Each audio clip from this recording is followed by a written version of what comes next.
Sudah 4 ibadah ini kita tidak berjumpa secara langsung. Rasanya rindu untuk bertemu Bapak Ibu Saudara sekalian dalam ibadah bersama-sama. Namun apa boleh buat, kita dalam situasi seperti ini tidak bisa berkumpul bersama-sama, tetapi Tuhan masih memberikan kesempatan untuk kita beribadah walaupun Bapak Ibu ada di rumah masing-masing.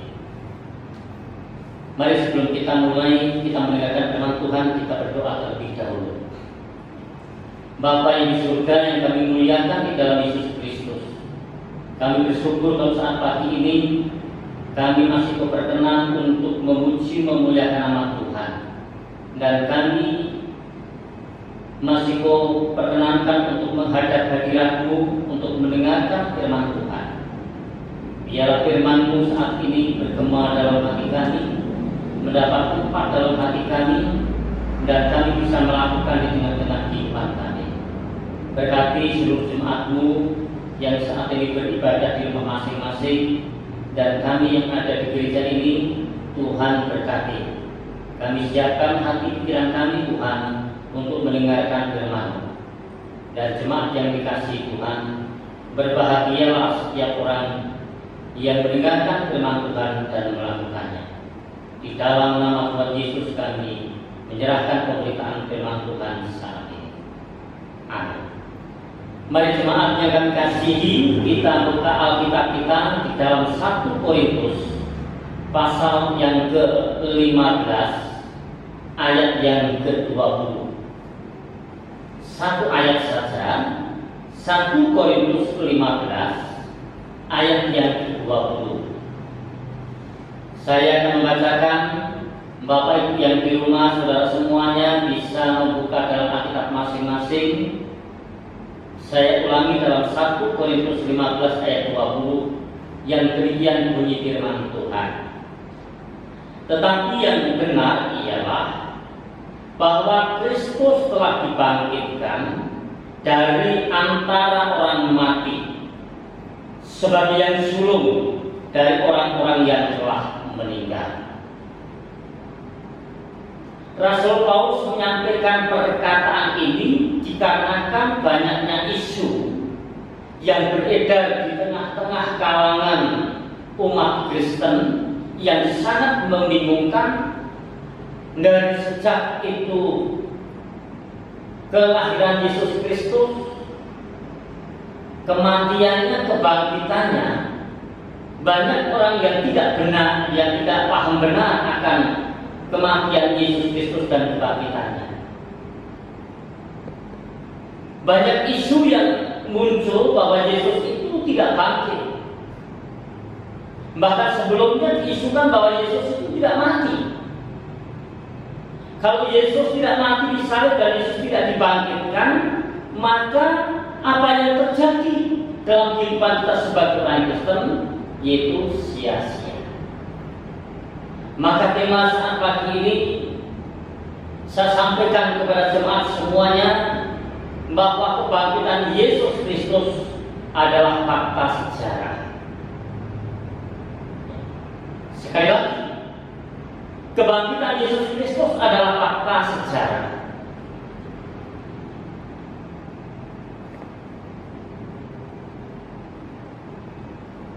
Di saat kita memperingati Jumat Agung dan Paskah saat ini, kita masih lakukan di rumah masing-masing. Oleh karena saudara-saudara yang kami kasihi, COVID-19 ini telah melanda seluruh dunia, dan di Indonesia saat ini korbannya sudah cukup banyak.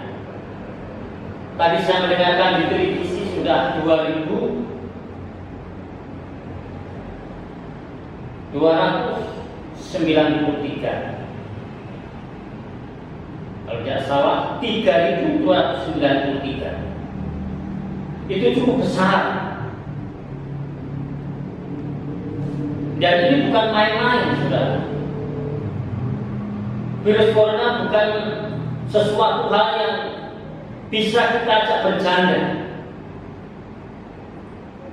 Karena itu sangat membahayakan kehidupan manusia, maka pemerintah saat ini menyampaikan supaya segala kegiatan itu dilakukan di rumah, baik pendidikan, baik pekerjaan ataupun hal-hal yang lain. Bila perlu tidak ada kepentingan, kita disarankan oleh pemerintah supaya tidak keluar rumah. Yang terbaru, jika kita harus keluar rumah oleh karena kebutuhan yang mendesak, harus memakai masker. Mari kita patuhi, saudara-saudara yang kami kasih. Walaupun kita diperingatkan dengan situasi seperti ini, tapi kami masih bisa bersyukur kita boleh beribadah bersama-sama dengan kemajuan teknologi yang ada sekarang ini. Kebangkitan Yesus Kristus itu bukan cerita dalam sejarah, tapi kebangkitan Yesus Kristus adalah merupakan sejarah dalam cerita. Itu yang kita pahami. Sejarah hidup Kristus sudah kita pahami, kita ketahui.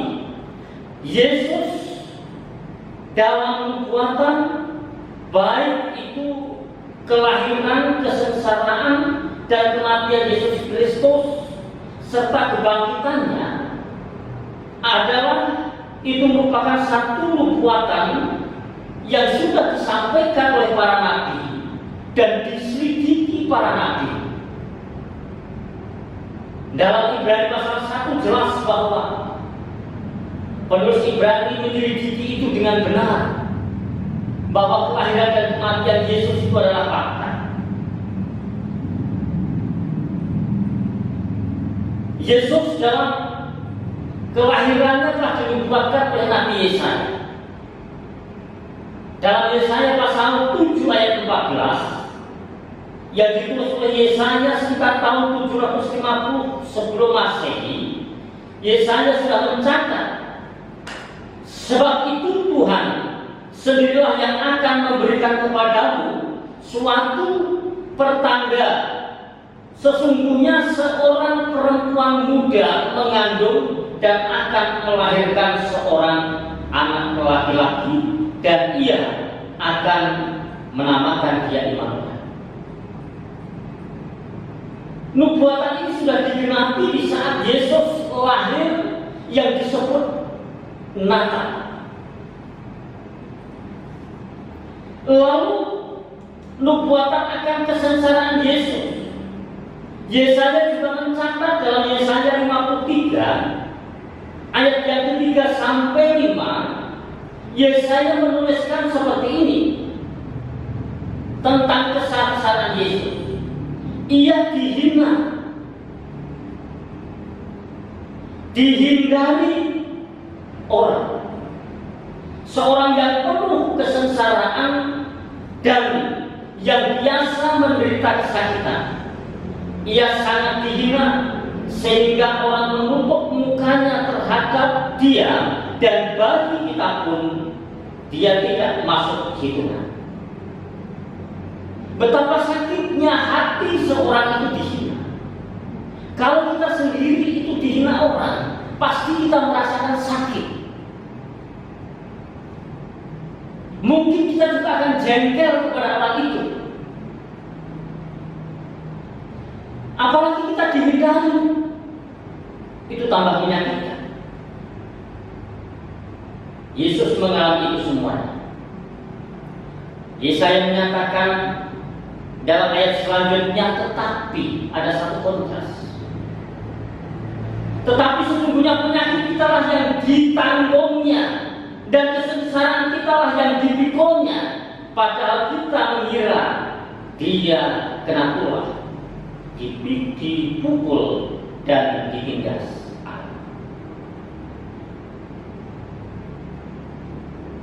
Yang sebenarnya Tuhan Yesus tidak patut untuk mendapatkan hinaan, Tuhan Yesus tidak patut disengsarakan.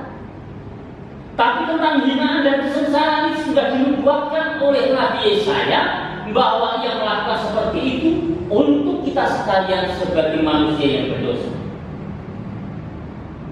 Dan selanjutnya Yesaya juga menyampaikan, tetapi dia tertikam. Tatkala Yesus itu di kayu salib, dia ditikam dengan tombak. Dia tidak layak untuk itu. Yang sebenarnya kitalah, hati kita yang mestinya itu ditikam dengan tombak, oleh karena di dalam hati kita ini muncul pikiran-pikiran yang kotor, yaitu iri hati, dengki, dendam, marah, kecewa, sakit hati. Yesus ditikam dengan tombak. Disebutkan dalam ayat ini penyebabnya adalah karena pemberontakan kita. Karena pemberontakan kita. Itulah nubuatan tentang kesengsaraan Yesus, mulai dihina sampai dia mati disalibkan di sana, di Golgota.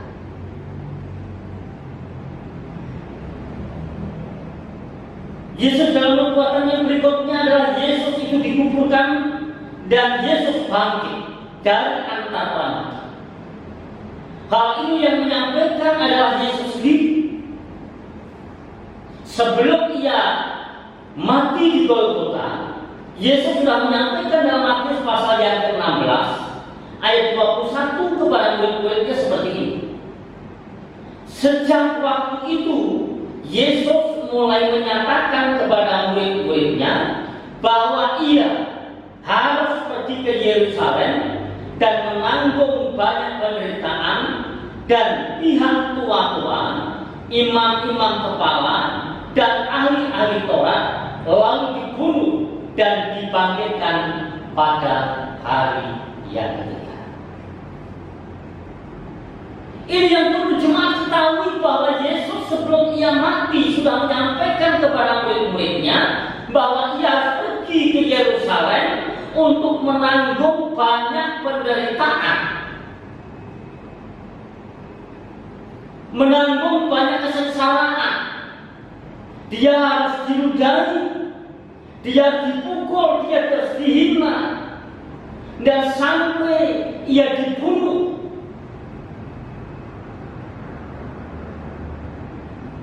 Itu harus dilakukan oleh Tuhan Yesus Kristus. Semuanya itu karena kita sekalian.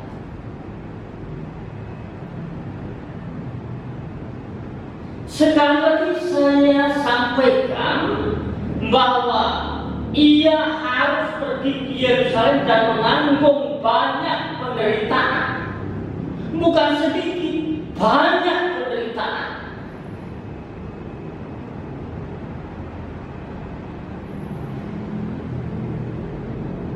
Bagaimana dengan kita? Kadang-kadang kita baru sedikit menderita saja sudah begitu kecewanya, minta ampun, yang menganggap Allah itu tidak adil, Allah tidak setia, sampai-sampai meragukan apakah doa saya didengar oleh Tuhan. Itu baru satu penderitaan. Tapi Yesus menanggung segala penderitaan kita.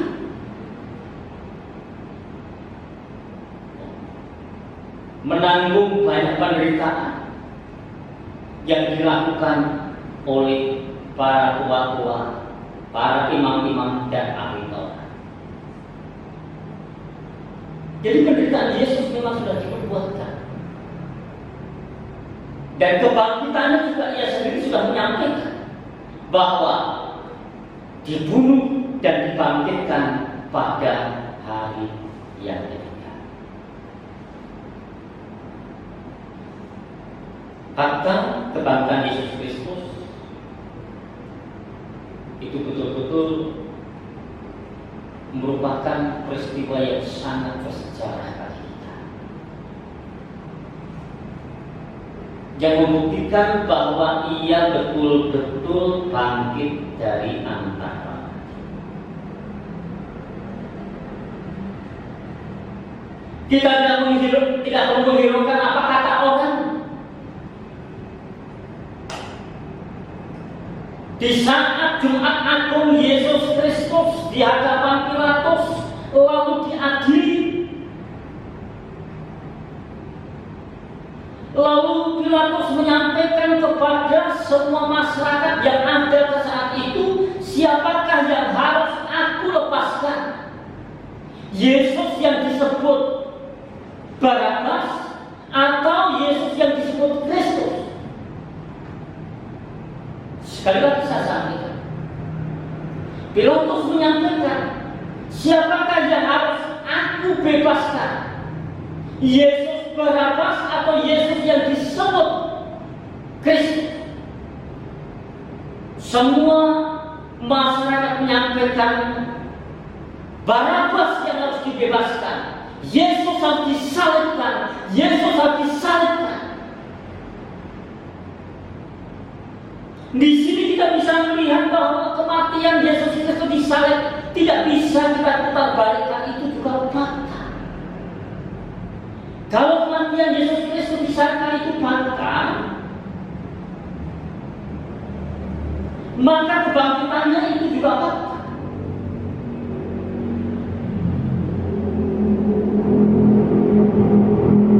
Setelah Yesus disalibkan, salah seorang murid Yesus yang kaya raya yaitu Arimatia menghadap Pilatus minta supaya mayat Yesus itu diturunkan lalu dimakamkan.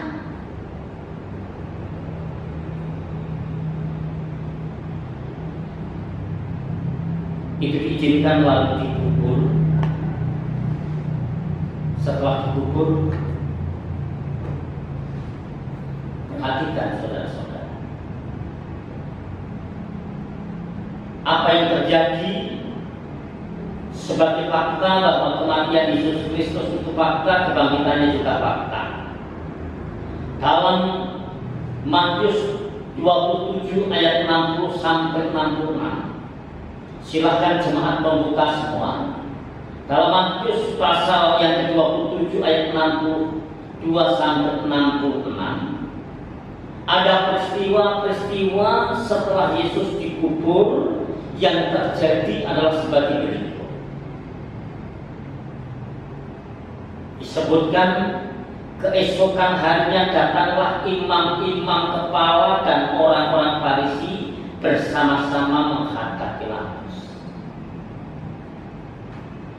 Jadi imam-imam kepala dan orang-orang Farisi bersama-sama menghadap Pilatus minta supaya mayat Yesus itu dijaga. Mereka berkata kepada Pilatus, Tuan, kami ingat bahwa si penyesat itu, perhatikan, Yesus sang juru selamat yang datang ke dalam dunia untuk menyelamatkan manusia, tetapi oleh imam-imam kepala, oleh orang-orang Farisi dan ahli-ahli Taurat dituduh sebagai penyesat. Ini menyakitkan. Ia sampaikan kepada Pilatus, kami ingat bahwa si penyesat itu sewaktu hidupnya berkata, sesudah 3 hari aku akan bangkit. Dasar pikiran yang licik, hati yang busuk.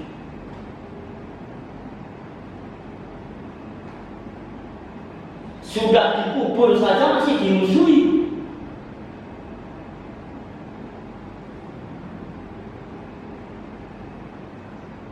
Maka mereka minta kepada Pilatus itu supaya kubur Yesus Kristus itu dijaga.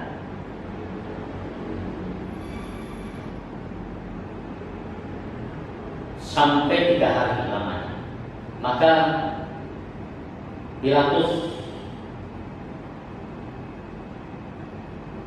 memberikan penjaga-penjaga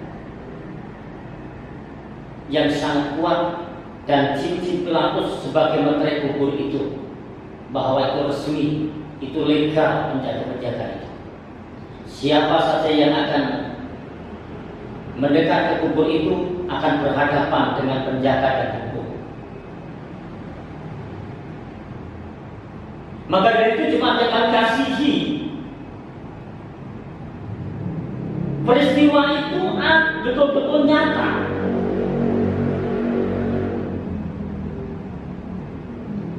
Kubur sudah dijaga dengan begitu ketatnya.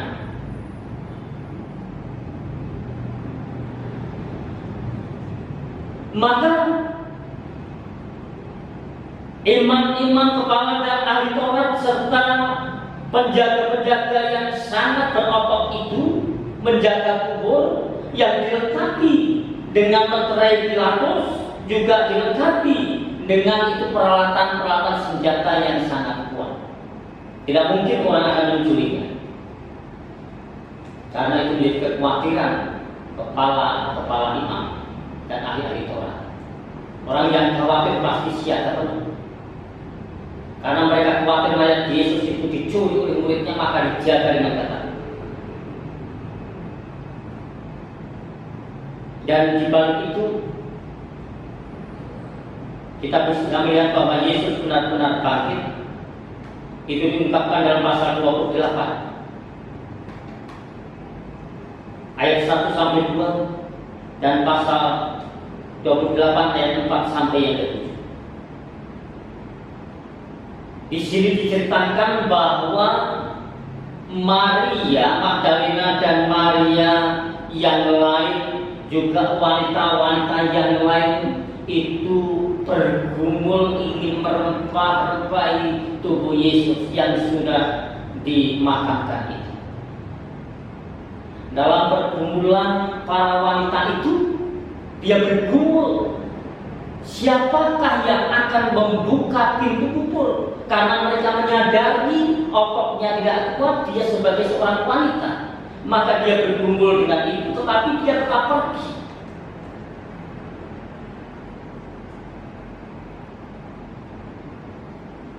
Apakah mereka sempat bertemu dengan para imam besar, orang-orang Farisi, ahli Taurat itu, beserta dengan gladiatornya atau tidak?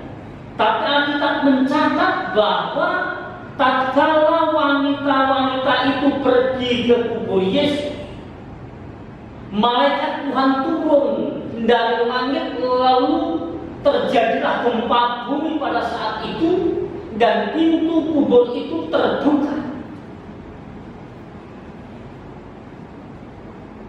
Dengan pintu kubur yang terbuka, maka Yesus bangkit. Yesus bangkit menjumpai wanita itu. Tapi malaikat itu sebelumnya memberikan izin kepada wanita-wanita itu yang saat itu ketakutan, diberi penghiburan oleh malaikat itu, jangan takut, aku tahu bahwa kamu mencari Yesus yang disalibkan, yang dikuburkan dan saat ini sudah bangkit.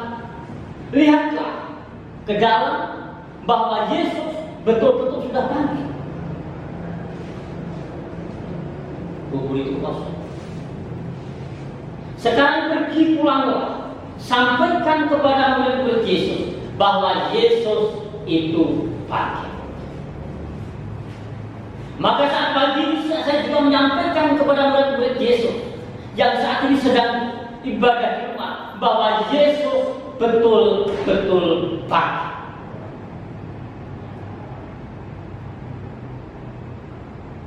Jangan ragukan, Bapak Ibu Saudara sekalian.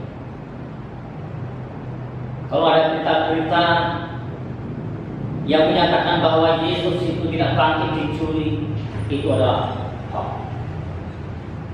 Yang benar adalah Yesus benar-benar bangkit. Yang ketakutan bukan hanya wanita. Wanita takut dihibur oleh malaikat Tuhan. Sergadu-sergadu yang gagah perkasa,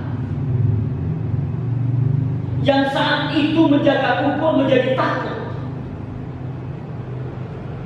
Mereka ketakutan melihat malaikat yang Tuhan utus turun dari langit lalu terjadi gempa bumi.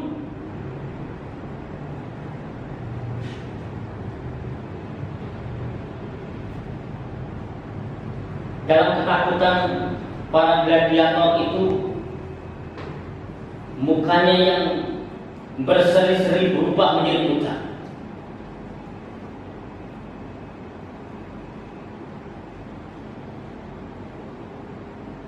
Dan para gladiator ini meninggalkan kubur lalu pergi ke kota untuk menyampaikan kepada Pilatus apa yang terjadi di kubur itu. Tapi jemaat yang dikasihi Tuhan,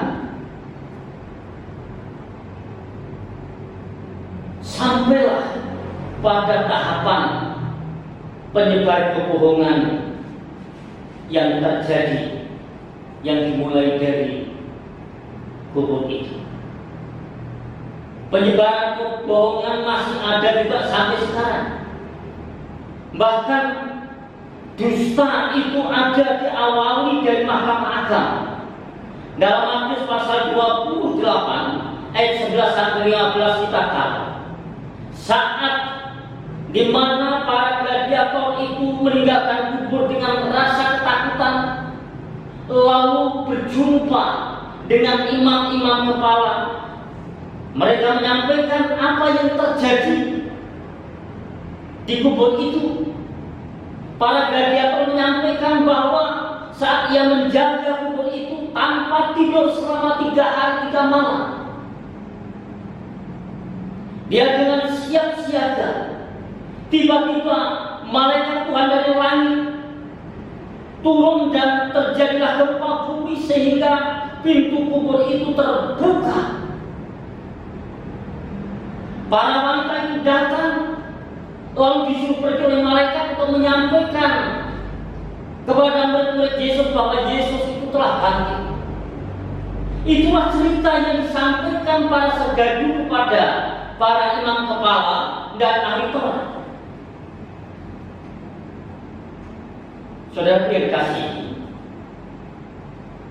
ternyata para imam kepala ahli Taurat yang disebut sebagai Mahkamah Agung itu tidak menerima kebenaran yang disampaikan oleh para penjaga kubur itu dengan baik. Bahkan sebaliknya, dari hati mereka timbul untuk menyuap para gladiator ini. Udah, sekarang jangan kau katakan kepada siapapun bahwa Yesus bangkit. Ini saya beri uang yang banyak. Cukup mungkin kalau kamu pakai untuk makan 1-2 tahun cukup. Tapi jangan kau katakan bahwa Yesus itu bangkit. Katakan bahwa Yesus itu dicuri oleh murid-muridnya. Lalu para gladiator itu pun masih rasa ketakutan. Bagaimana nanti kalau Tuhan Pilatus tahu? Nanti saya dimarahi, nyawa saya menjadi taruhannya.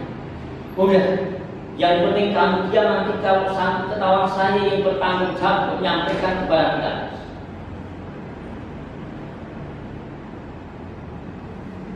Yang terjadi, para sergadu ini mau menerima suap. Saudaraku yang dikasihi Tuhan, kebohongan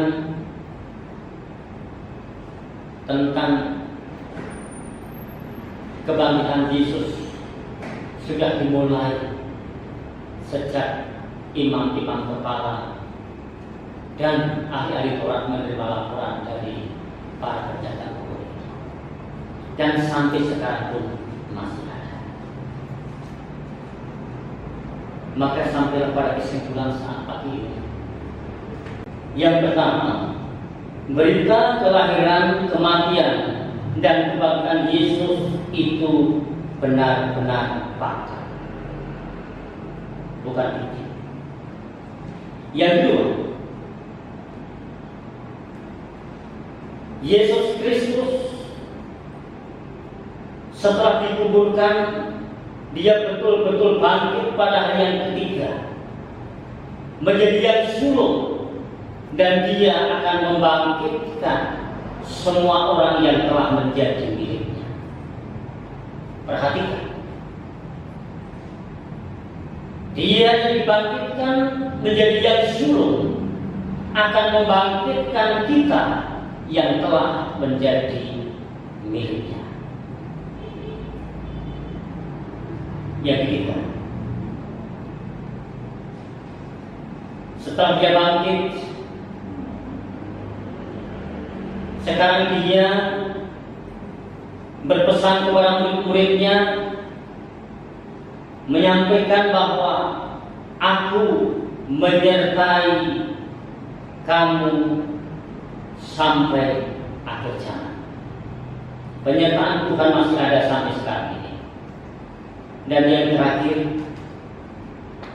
setelah dia bangkit dari antara orang mati dan naik ke surga, dia menyampaikan dia akan kembali lagi untuk menjemput umat pilihannya hidup bersama-sama dengan dia.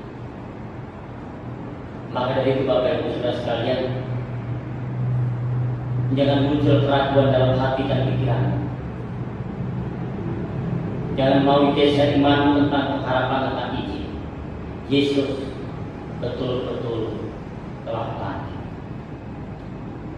Katakan dalam hatimu dan katakan kepada setiap orang yang berjumpa denganmu bahwa Yesus itu betul-betul bangkit. Mari kita berdoa. Bapa di surga, terima kasih kalau saat pagi ini kami boleh bersama-sama mendengarkan firman-Mu.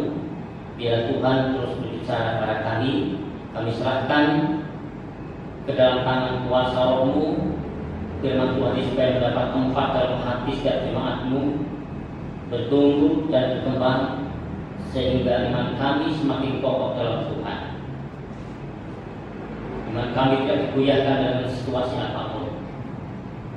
Kami ingin semakin hari semakin dekat dengan Tuhan dan semakin peka terhadap suara Tuhan. Berkati jemaat-Mu yang sudah mendengarkan firman-Mu yang Bapa. Terima kasih, dalam nama Tuhan Yesus saya berdoa.